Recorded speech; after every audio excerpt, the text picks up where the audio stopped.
en direct avec Louis Puig. C'est marqué Puig, mais il faut prononcer Puig comme un coup d'État. Louis Puig, antique conseiller à la culture, ancien conseiller à la culture, donc l'équivalent du ministre de la Culture de la Generalitat de Catalogne. Alors à une grande époque, à l'époque où un certain Puigdemont, que moi j'ai connu journaliste, était président de la Generalitat. Il s'est passé un truc, et ça date d'hier, l'anniversaire, c'était le 1er octobre. Qu'est-ce qui a passé le 1 octobre pour les Catalans? Bien, j'ai fait la preuve de parler français. Ouais. S'il y a quelques paroles qui ne sont pas bonnes, je demande excusez-moi pour mon français. Bien, avant le 1er octobre, je vais raconter que je suis à le gouvernement de Catalogne pendant 6 années.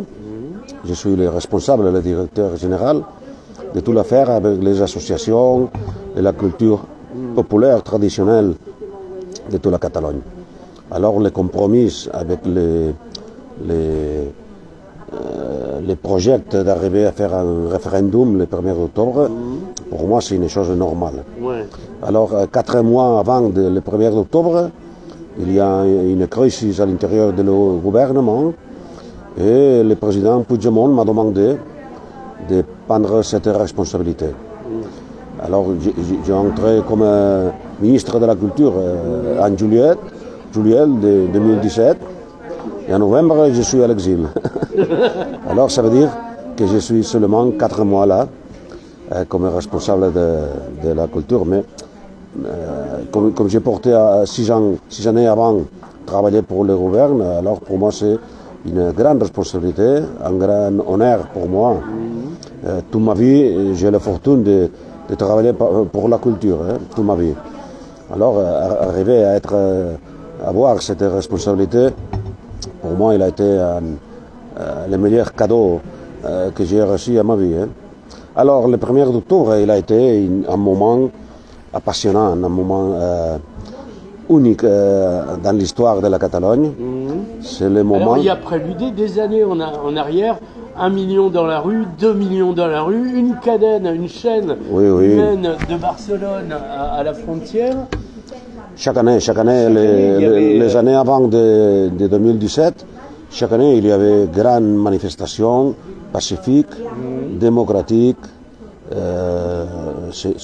Ils ont été manifestations exemplaires, je pense, pour tout le monde. 2,5 millions même une fois dans la rue. Une chose incroyable. Tranquille, tout tranquille, aucun problème, sans souci. Ouais. Alors ça veut dire que la volonté de le peuple catalan c'est beaucoup forte pour arriver à dialoguer et faire politique avec l'État espagnol, mais nous cherchons de faire une chose politique, avec dialogue, avec une table de négociation, etc. Mais cette chose, il y a forme d'arriver à trouver cette forme de dialogue. Non? Alors la conclusion, il a été, nous faisons un référendum pour l'indépendance. Mais il y a eu des signes avant-coureurs, bien avant, il y a eu des élections qui ont porté les indépendantistes. Mais chaque année, voilà. C'est plus forte la mobilisation sociale. Les partis politiques, à la fin, ils ont fait les choses que demande la population. Oui, alors c'est curieux, on dirait une démocratie. Exactement. Bon, mais je m'appelle, je n'ai pas oublié ce moment que tout le monde me dit à moi, c'est la première fois que les politiques font les choses qu'ils ont dit avant. Parce que dans le programme électoral qu'il y a en 2016, dans les projets électoraux, dit clairement, nous ferons un référendum. Et à ce moment, il n'était pas illégal. C'est possible de faire un référendum. Vous arrêtez avant. Exactement. C'est une chose que tous les partis politiques indépendantistes, ils ont dit en janvier 2016, nous ferons un référendum pour l'indépendance. Arrivé, les mobilisations sociales a été une chose incroyable, une chose impeccable, spectaculaire. Prochain 2,5 millions de personnes, ils sont allés à déposer son vote à les urnes, et toutes que les polices et les militaires, ils ont fait beaucoup de violence contre les populations. Dans toute la Catalogne, même dans les petits villages, l'enjeu ça a été de récupérer les urnes pour ne pas avoir le résultat qu'ils savaient pas en leur faveur. Parce que par la mentalité de la police espagnole, dans le Sud-Ouest, ils n'ont pas trouvé les urnes avant de le référendum. Ah d'accord, non parce qu'elles étaient... C'est connu que les urnes ils sont à la Catalogne Nord, ils sont arrivés en bateau de beaucoup longtemps, mais toute la distribution et l'impression de les papiers pour voter, il a été réalisé ici à la Catalogne Nord. Alors, pour la police, c'est une chose humiliante, non? Qu'ils n'ont pas trouvé quelle personne il a fait cette distribution, parce qu'il y a beaucoup de personnes pour chemins différents de toutes les passes. Comme la piste pour Bienvenue, quoi. Exactement. Pendant beaucoup de semaines, il y a beaucoup de bénévoles qui, avec petites voitures, ils ont fait la distribution, parce que le 1er octobre, à 8 h du matin, ils ont arrivé toutes les urnes à toutes les tables électorales, à tous les lieux de votation, ils arrivaient les urnes. Et cette chose, il a été comme une attaque, comme une bombe. Oui, une bombe démocratique. Une bombe démocratique, exactement. C'est scandaleux parce que si au moins c'était violent, on comprend. Mais là, c'est pacifique. Exactement. Vous êtes détestables, vous, les Catalans, être pacifiques comme ça? Bon, c'est une option. Personnellement, je pense que c'est... je pense qu'aujourd'hui encore, c'est important d'être pacifique et chercher une solution démocratique de la relation qu'il doit avoir entre l'Espagne et la Catalogne. Parce que ce n'est pas un problème de 2017. C'est un problème qu'il fait beaucoup de siècles que la relation entre le centralisme de Castella et la Catalogne ne marche pas bien. C'est un problème endémique. Ça veut dire que jamais il s'est trouvé une solution pour une bonne relation fédéraliste à la fin, non? Mais le problème espagnol, parce que là en l'occurrence on parle, c'est que c'est tous des anciens royaumes qui n'avaient pas le même poids, le même statut au sein de l'Espagne aussi. Bon, c'est une mentalité. Par exemple, je pense au Basque. Oui, c'est une mentalité différente. Je dis qu'un peu, aujourd'hui, l'État espagnol, c'est un peu comme la cour du siècle XVIII. Hein. C'est encore une mentalité impérialiste, un peu colonialiste. Si, la nova planta. Exactement. Nous sommes encore un peu avec cette mentalité. Et c'est vrai que la culture et la société catalane ne sont pas meilleures que l'espagnol. C'est différent. Il fait beaucoup de siècles que la mentalité catalane cherche de montrer sa singularité. Une singularité. Le caractère catalan cherche à être plus emprunteur, plus pour aller avant avec les relations commerciales.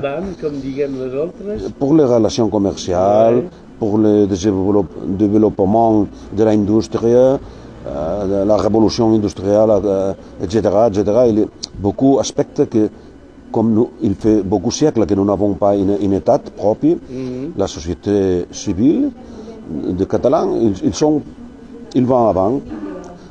Chaque chose que ne fait pas l'État, le faisons nous. C'est un conflit de beaucoup de siècles. Un roi Bourbon centralisateur, c'est pour ça que dans la guerre de succession de 7 ans, les Catalans, historiquement, ont préféré les Habsbourg que les Bourbons. Alors que Louis XIV avait fourni à Pau Claris aux Catalans pour faire une république. Donc il n'a pas duré puisqu'il est mort empoisonné. Mais... Exactement. L'histoire c'est beaucoup longue. Je ne suis pas historiateur, je ne peux pas parler avec les précisions des historiens. Mais l'histoire c'est là, c'est partout l'histoire. Hein. Et connaître l'histoire c'est important pour penser où est-ce que nous avons allé. Alors, tout le travail des associations civiles, surtout Omnium, et Omnium Cultural, exactement, et l'autre grande association que c'est l'Assemblée nationale de Catalogne. Ils ont fait beaucoup de pression, ils ont fait beaucoup de mobilisation de cette plus de 2 millions de personnes. Oui, oui. Et nous avons arrivé à voter. Et cette chose, il a été un succès terrible pour l'État espagnol, pour le roi, etc. Non? Alors, dès le 1er octobre, il y a une marche pour tout le monde de la violence de la police, les militaires. J'ai un ami, comme je disais, qui s'est fait tabasser pour avoir défendu une urne. Exactement. Ça ne me viendrait pas à l'idée. Il a été incroyable parce que il a été la volonté d'un peuple fort, convaincu qu'il doit faire cette chose. Alors le gouvernement espagnol vous a vachement aidé. Parce que à l'époque, le Premier ministre s'appelait Rajoy. Enfin, il s'appelle toujours Rajoy, mais il n'est plus Premier ministre. Et il a tout fait pour vous rendre sympathique, en fait. Bon, la réalité, c'est que le gouvernement de Rajoy, il n'a fait rien. Oui. Laissez passer, Ouais. jusqu'à la fin. Et à la fin, il s'est réveillé. À la fin, envoyé tous les militaires pour couper les urnes, pour être violent contre les personnes. À la votation, il y a personne de 18 années jusqu'à 99. Hein. Oui, il y a des personnes âgées qui se sont fait malmener d'ailleurs. Exactement. Par la garde civile. Exactement. Hein. Des témoignages. Pour moi, il a été un honneur d'être ministre de la Culture en ce moment. Déjà, le ministre de la Culture en soi, c'est déjà bien. Mais en plus, à ce moment-là... Exactement, encore plus, non? Il faut penser que les sociétés civiles catalanes, il était organisé avec beaucoup, millions d'associations. Alors ça date d'avant, de la fin du franquisme, peut-être même avant. On prend le cas d'Òmnium, mais pas l'expansionnisme catalan. Exactement. Je dis que la tradition plus ancienne des Catalans, c'est l'associationnisme. Faire une association, c'est la tradition plus ancienne de la Catalogne. Il commence à les premières décades du siècle XIX, avec la création de coopératives, de mancomunités pour aider les travailleurs quand ils sont malades, etc. C'est une forme beaucoup normale d'organisation populaire. Les Catalans sont-ils plus anarchistes que les autres? Non, avant la guerre civile de 1936, bien sûr, les organisations anarchistes et communistes c'est beaucoup forte jusqu'à les 1936. Mais c'est vrai que les 1939, à Caïgou, tout d'Amérique. Exactement. Non, mais il y a eu des divisions à partir de la fête de mars 1937. Oui, mais la répression militaire contre les anarchistes et communistes, il a été terrible. Hein. C'est un génocide. Bon, les politiques, sempre il y a discussion. Le pouvoir étant là, c'est inhérent. La question c'est que le 1er octobre, tout le monde de la Catalogne, il y a un sentiment d'être d'honneur, de réaliser cette volonté d'approcher à l'indépendance. Et la formule plus normale, c'est la création d'une république. Pourtant, le 1er octobre, c'est un jour que je ne peux pas oublier en ma vie. Tous les réseaux sociaux, encore il y a millions et millions de photos, de vidéos, etc. Mais ici en France, à part ici et encore ici particulièrement, chez ce qu'on appelle nous des catalanistes, mais comme dirait mon ami Jean l'Héritier, pas catalaniste, catalan. On ne dit pas corsiste. Bon, bien sûr que les trajectoires historiques de la Corse, c'est notre histoire, comme l'histoire des Pays Basques, etc. Mais à la fin, l'hexagone français, c'est aujourd'hui une réalité avec les Bretons, les Corses, les Alsaciens, les Euskaldous, etc. et les Catalans. C'est une réalité. Est-ce que ça se dilue pas un peu? Je vois même ici, ça a tendance à se diluer. Alors déjà, on me dit qu'il y a plus de 20% de Catalans. Moi, j'ai pas l'impression que vous êtes grand remplacés, notamment par moi, mais pas que par moi. Je suis Picard et Normand. La Catalogne, c'est un pays qui, depuis le siècle XIIIe, le 3e siècle, il a accueilli beaucoup de personnes de tout le monde. Ça veut dire que c'est un pays avec beaucoup d'intégration de tout le monde. La Catalogne, au siècle XV, il y a personnes juifs, musulmans, chrétiens, il n'y a pas de problème. Ça veut dire qu'il n'y a pas, c'est pas une chose ethnique de la catalanité, c'est une chose sociale que tout le monde il peut entrer dans la catalanité pour vivre et faire son projet de famille. Jean Pujol l'a dit maintes fois, parce que je l'ai rencontré pas mal de temps, est catalan qui vol c'est catalan. Exactement, voilà. C'est les paroles justes. Hein. Si tu veux être catalan, tu peux être catalan, il n'y a pas de problème. Alors, mon ami Mathieu Ponce, que j'avais ici en interview, me dit, en gros, à partir du moment où on vit sur le territoire catalan, la Mguania tot, on est catalan. És un amic més complicat. Bon. Il me sortait la définition d'Ernest Renan qui me semble avait torçat una mica. C'était un moment, tout c'est un peu plus difficile, compliqué et différent, non? Parce que la société, nous sommes en un moment de beaucoup de changements, et beaucoup rapide. C'est une reconstruction, c'est une déconstruction de Yalta pour une autre reconstruction, si je veux dire. 8 années après le 1er octobre 17, nous sommes à un moment que le gouvernement d'Amérique du Nord, de Russie, d'Italie, il y a une effervescence de l'extrême droite. Est-ce qu'ils sont vraiment d'extrême droite? Est-ce que c'est pas un peu facile? J'ai rencontré des vrais gens d'extrême droite, je pense, par hasard je suis tombé sur des franquistes, mais de l'époque de la guerre civile et après des piochistes, ils sentent la mort en vrai, là ils sont gentils quoi, par rapport à ce que moi j'ai croisé d'extrême droite.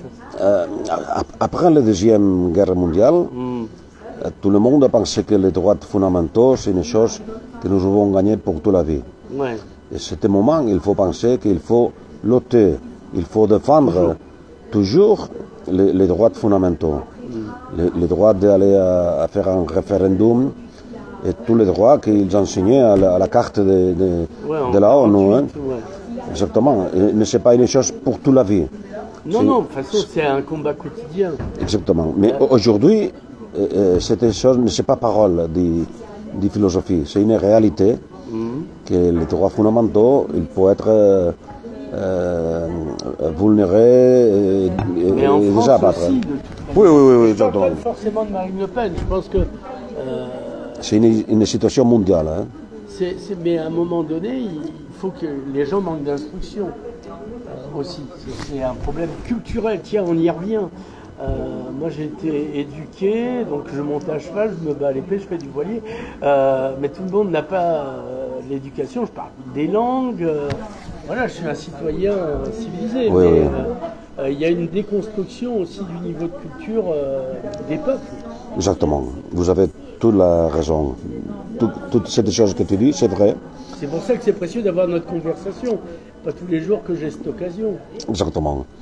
Alors il faut penser qu'il fait 8 années le 1er octobre. Ils sont 8 années qui ne partent de le gouvernement, nous sommes à l'exil encore. Alors, on va en venir à ce qui est arrivé. Donc le 1 octobre, il y a ce moment quasiment tipitonesque, si je dis, c'est très, très humour britannique, où le seigneur Carles Puigdemont arrive en retard au Parlement de Catalogne. Il déclare la Catalogne est indépendante, mais on le met sur pause, comme pour une VHS, si j'ose dire. Et après, il se passe quoi? Le président Puigdemont, il a fait la déclaration de la République le 10 octobre.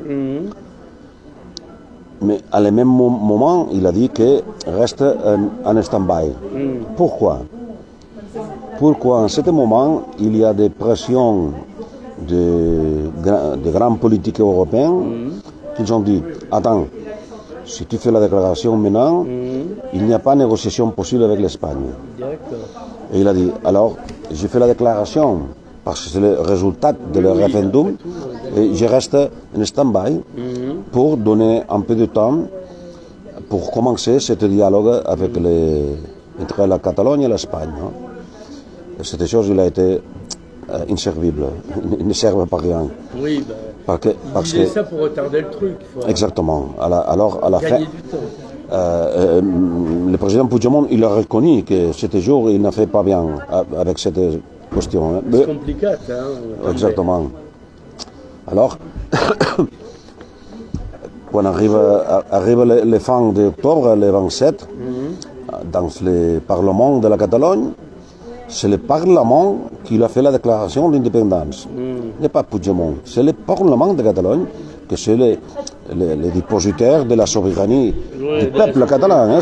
Ils sont tous élus. Voilà. Et c'est la majorité de cette... Non, parce que nous, on a un schéma français sur la présidence, en particulier avec la Ve République.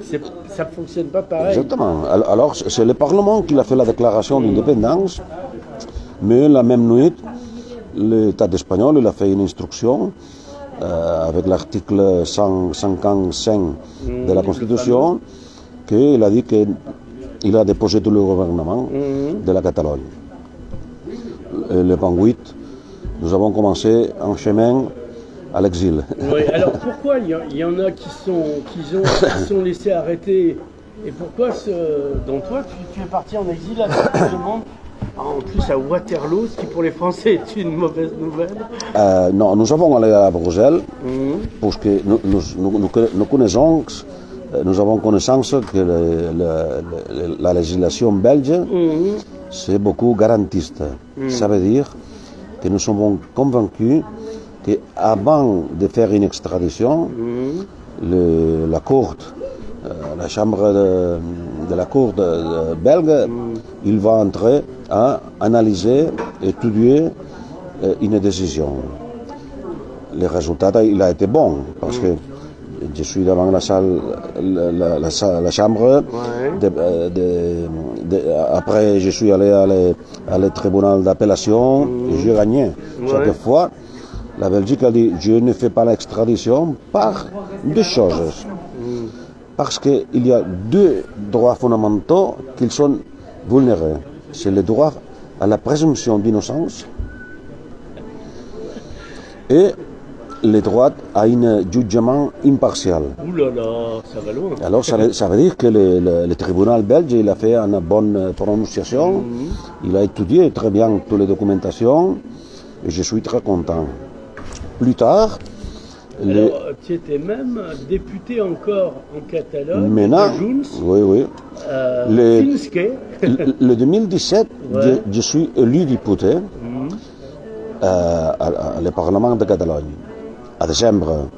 Mais pour la majorité physique qu'il faut voter, il manque 2-3 votes. Alors, de personnes plus, nous avons présenté la démission parce que notre place de député, il peut entrer autre personne qui peut faire les votations. 4 années après, je suis allé une autre fois à la liste électorale, que c'est la dernière législature, et j'ai retourné être député élu.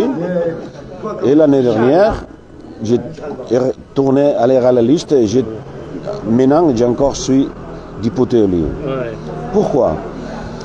Pourquoi nous sommes à un moment, surtout de la Covid, de 2020 aujourd'hui, qu'avec les technologies, un petit mobile phone, tu peux être connecté avec tout le monde. Non? Alors maintenant, je fais mon travail pour les screens, pour les écrans, mais pour constater qu'il y a une situation qui n'est pas encore résolue. Alors, ce qui est vachement intéressant, c'est que alors, tu as réussi à t'échapper. On avait quand même, ils sont plus en prison, il me semble. Alors, il faudra dire qui y avait, etc. On avait des prisonniers politiques. En Europe, ça avait l'air de troubler personne. Moi, ça m'a choqué, mais on m'a dit, mais non, c'est pas des prisonniers politiques. Alors, si c'est pas des prisonniers, moi, je dis rien. Incroyable. Le moment de 2017, nous avons parlé que tous les gouvernements de la Catalogne, nous allons tous à l'exil.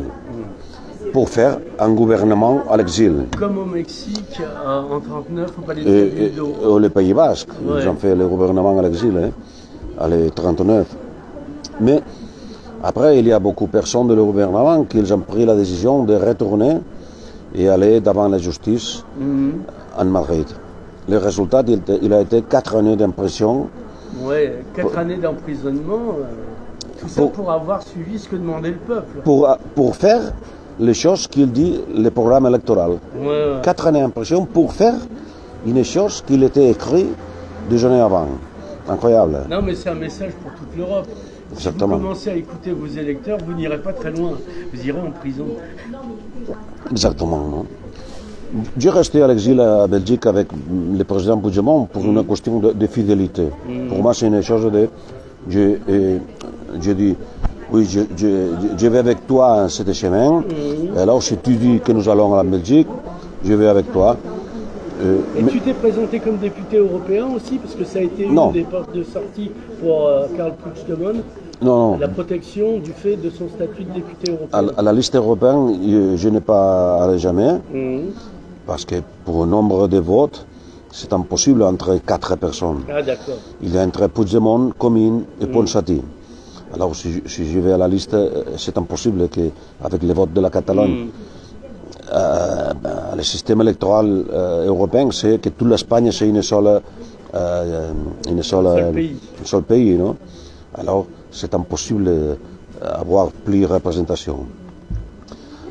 Mais, comme député, député élu à le Parlement de Catalogne, je suis beaucoup tranquille, parce que je fais tout mon travail pendant cette année. Et maintenant, je suis en ce moment belge, j'ai la nationalité belge, mais j'habite ici, le département 66. Ouais, on ne dit pas où, les services de renseignement espagnols n'auront qu'à faire. Bon, c'est connu mon habitage. Je suis ici, on dit que c'est le pays catalan ici. Oui, non? oui. Alors, enfin, ça dépend, pas le maire de Perpignan. Bon, mais j'ai parlé en catalan avec beaucoup de personnes. Ouais. À beaucoup de commerces, beaucoup de restaurants, je peux parler catalan. Beaucoup d'amitiés que j'ai trouvées ici. Et pour la radio, j'écoutais le catalan. Oui, podem escoltar Catalunya Radio, Catalunya Informació, Catalunya Música et Radio Arrels. Et Radio Arrels, évidemment. Et j'ai regardé la télévision catalane aussi, pour Internet. Alors, j'avais dit que je peux vivre ici mon catalanité. Oui. Que c'est une question culturelle et sociale. Je peux parler. Est-ce que tu as trouvé des restaurants catalans aussi pour manger correctement? Il y a une bonne gastronomie. Je parle français, je parle italien, je parle espagnol. Il n'y a pas de problème pour parler autre langue. Mais ma langue és el català. És el català. És un plaer, perquè la gent diuen però jo parlo anglès, tu parles català. Bon, il se trouve que je parle aussi anglais, mais voilà, mais és un plaer de parlar perquè us ennuiem tranquil. Je parlais aussi un peu l'anglais, mais je te dis une question. À le moment que tu vas à un médecin, un docteur, pour définir bien qu'est-ce que tu fais mal, quelle maladie tu as, etc., c'est beaucoup important de parler ta langue. Parce que les définitions, les adjectifs, les sensations, il faut parler avec ta langue. Si tu parles en traduction, tu ne parles les mêmes sentiments, les mêmes quantités de définitions. Quand tu vas devant un jugement, il faut parler ta langue. Est-ce que c'est facile? Non, c'est plus nécessaire. Même si le juge est espagnol? Exactement. Parce que nous avons un problème avec chaque langue. Le catalan ne veut pas aller contre le castellan, contre l'espagnol, contre l'italien, contre le français. Parce que la propagande était vendue comme telle aussi. Ben, la propagande s'est manipulée comme tout. En fait, les écoles catalanes, parce que bon, la Generalitat fait des cours en catalan, et que c'était un peu des médarsa, vous étiez quasiment des terroristes islamistes. Exactement, mais une réalité, c'est que la langue catalane, c'est un territoire beaucoup complexe. Il y a Andorra, le pays, que c'est la langue officielle en Andorra. Il y a toute la part d'ici de Catalunya Nord. Il y a les îles de Mallorca, Balears. Il y a tous les Pays Valenciens. Alors, Pays Valenciens, ça dépend des jours. Hein. Bon. Alors, le maire me dit qu'il parle valencien, qu'il ne parle pas catalan. Bon. Moi, je considère que si c'est le cas, je parle bilingue couramment. Tout le monde académique reconnaît que c'est la même langue avec différentes prononciations, Oui, etc. voilà. Mais c'est le même les Français, c'est pas le même Français qui se Le parle Roussillonnais, voilà. de Le Roussillonnais à Paris. Boutoul et à Pompeu Fabre, Guillermo Coche. C'est pas le même que voiture en français. Voilà. Hein. Mais cette différence de dialectologie, c'est normal, parce que un territoire, Basque, par exemple. un territoire beaucoup long, tous les pays catalans. Hein. Mais c'est le monde académique qui dit que c'est la même langue, avec différence, normale. C'est pas le même castellan, non, qui se parle à Séville, que le castellan qui se parle à Mexico ou à Argentine. Mais c'est la même langue, non? Oui. Alors, faire politique de cette chose, c'est seulement l'intérêt pour faire mal, pour faire mal politiquement avec la langue. Pourquoi? Parce que vraiment, les choses qui donnent une centralité à les pensements d'être un pays, c'est la langue. C'est la langue qui, en ce moment... Surtout en France, ça devrait marquer les gens. Alors, pourquoi les Catalans n'ont pas essayé de convaincre les Français? Je me rappelle avoir été en juillet 17 sur une frégate française dans le port de Barcelone, et l'officier de renseignement m'a dit, quand je lui ai dit en plaisantant, alors prêt pour l'indépendance, il s'est figé, il m'a dit ça n'aura pas lieu. Parce que l'Europe encore c'est un club Ouais. d'États avec beaucoup d'intérêts économiques. Ouais. Et alors, il n'y a pas aucune guerre d'un État contre l'autre. Alors, il se fait une protection entre tous, non?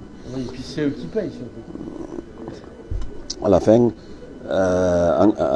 Angleterre est la partie de l'Union européenne parce qu'il voit qu'il ne se trouve pas toutes ces choses nécessaires Comme pour... disait Thatcher, I want my money back. Exactement. Je ne suis spécialiste en politique européenne, hein, mais bien sûr que la diversité culturelle, la diversité linguistique des langues dans l'Europe, la diversité du patrimoine architectonique, artistique, pour moi c'est le premier cadeau qu'il y a à l'Europe. C'est un grand... fait partie de la culture. Exactement.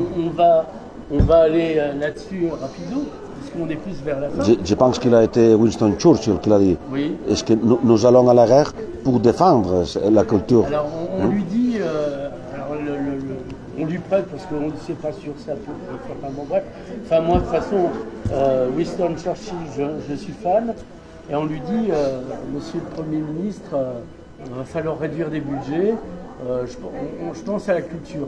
Alors il répond, mais alors pourquoi nous battons-nous? Pourquoi nous battons? C'est pour la culture de l'humanité, la culture de le respect à la langue, respect à la différence, respect à toutes les idées, les pensements religieux, politiques. C'est pour cette chose qu'ils ont mort beaucoup de personnes à la guerre, non? Mais aujourd'hui, il paraît que seulement il y a les intérêts économiques. Hein? Oui. Ce n'est pas la même société, qu'elle qui va à la guerre abattre pour la culture, que qu'elle qui va à la guerre pour gagner plus d'argent. Hein. Anatole France disait, on croit mourir pour la patrie, on meurt pour des industriels. Alors, il n'y a pas plus parole pour dire. Louis Puig, merci. Je dois Et partir. fins la propera, parce qu'on n'a pas fini de discuter. Parfait.